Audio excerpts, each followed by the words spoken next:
现在的中国人为什么经常怀念胡锦涛时期呢？因为他不折腾，人们过了10年还算正常的日子。如果说真像传言里讲的，胡锦涛的妻子和儿子一家3口因为食物中毒不幸死亡，这儿在中国就是晴天霹雳，这不就是政变吗？无论如何，对于习近平都是一个考验，他就会想这些反对派如果发现退休的总书记、总理都不能善终的话，他们会做什么呢？那就只有殊死一搏了。大家好，我是大卫，美西时间7月31号。刚才我看到一个比较炸裂的消息，我相信很多人在网络上都已经知道了，胡锦涛现在还活着吗？真的死了吗？我们说一下这个消息的来源。有一位叫秦风的人呢，他是在北京时间凌晨4点11分在微博上发出来的。当然了，他用了一些代称和引语，因为你打胡锦涛的名字你根本就发不出来，但是意思非常明确。时间昨天晚上晚餐的时候，地点北京，人物胡锦涛和他的妻子刘永清，儿子胡海峰。还不够清楚吗？晚餐食物中毒，紧急送医抢救，最后4点钟的时候人走了，够不够清楚？这条消息无论是国内外的华人看到以后都觉得不可能。怎么可能一个退休的正国级一把手就这么食物中毒了呢？连省委书记都不可能发生的事儿今天我逐条给大家拆解一下，看看你是如何判断的。第一个，我们判断这消息靠不靠谱你还得先看一下这个信源。像有些摇棍呢，你看他名字所有的话你都不用看了，因为他的信用早已经破产了。而秦风他不一样，他很多时候的预言他验证了，哪怕是坏消息。比方说江泽民死的时候提前20天他就已经放出来了，这个是个验证吧。第二，他也曾经提出这个王石被抓了，后来事实上王石虽然没有被抓，但确实被叫去问话了，而且也限制出境了，等于说80%也应验了。所以说秦风作为一个红三代，他不会在凌晨4点钟随便发这个消息的。我猜测一下，如果说胡锦涛家庭中毒送医这件事属实的话，他应该在1个小时到2个小时内得到了消息，而且一直关注这个进程，一直是死亡了以后他第一时间得到了消息，快速的发了出来。为什么他干这个呢？因为他是一个职业媒体人。我看了一下他的介绍，他确实是个红三代。他的爷爷是刘少奇的秘书，担任过外交部领事司的司长。他的姑姑在外交部，而且她嫁给了当时的外交部长李肇星。你看红三代能随便讲话吗？那既然我们知道他不随便讲话了，第二个方面呢，我就给大家分析一下，作为正国级的一把手，他的安保实际上叫4位一体。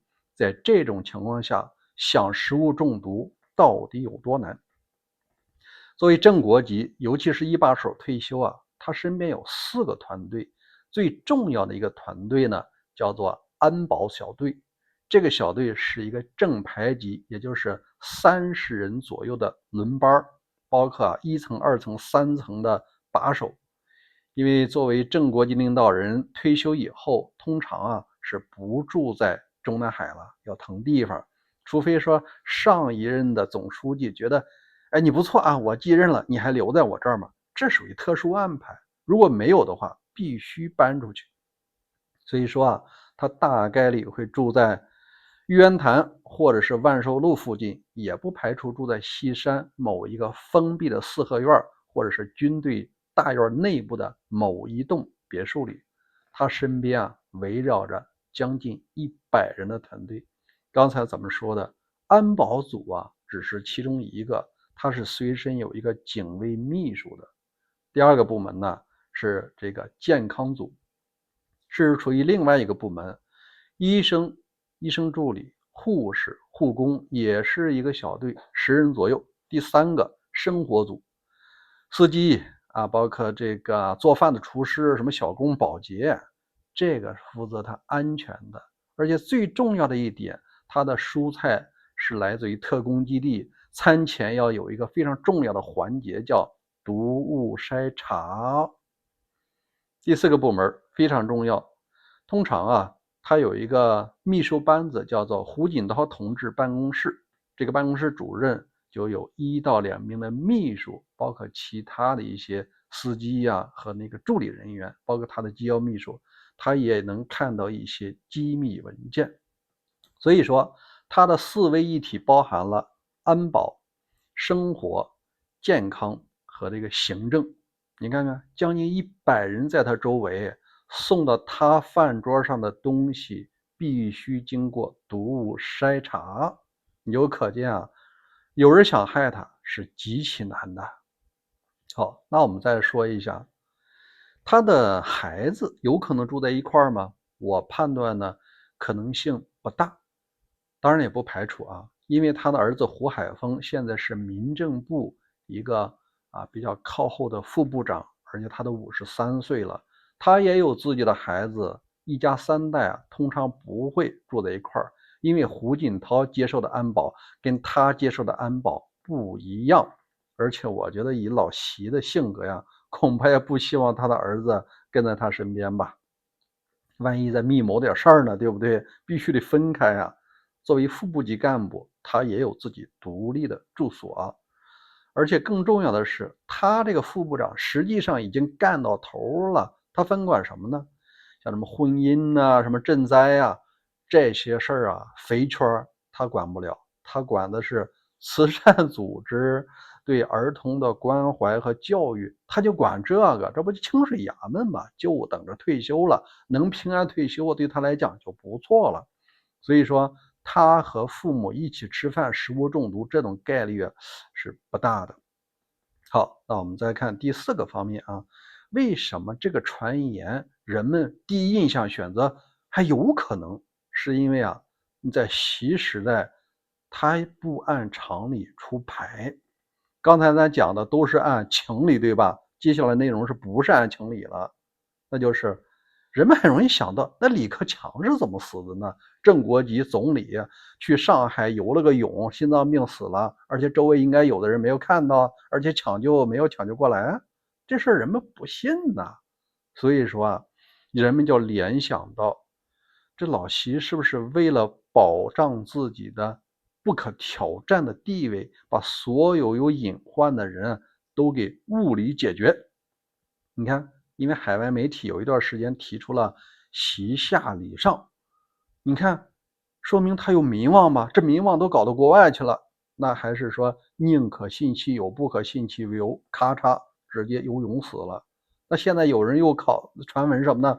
说胡锦涛联合温家宝有联合军中的人要开始搞政变呢，所以老习听这个什么，这也有民望是吧？那咔嚓了吧。那不能老游泳死啊，这岁数大了，胡锦涛今年都83了，他太太都85了，那只能食物中毒死了。所以对于不按常理出牌的老习来说呢，你不能说一点可能性没有，所以这种事儿你自己去评价吧。最后我想说一下哈，最终如果这件事儿成和不成都不是1星期内出结果的，大家应该观察1个月左右。如果说1个月左右老胡真没了，那这事儿啊8、9不离10，还真有可能是真的。除非说1个月以后老胡还健在，或者胡海峰出来视察一下，这个谣言呢就不攻自破了。最后我想说一下，这件事儿如果万一是真的，老习就会面临一个他不愿意看到的局面。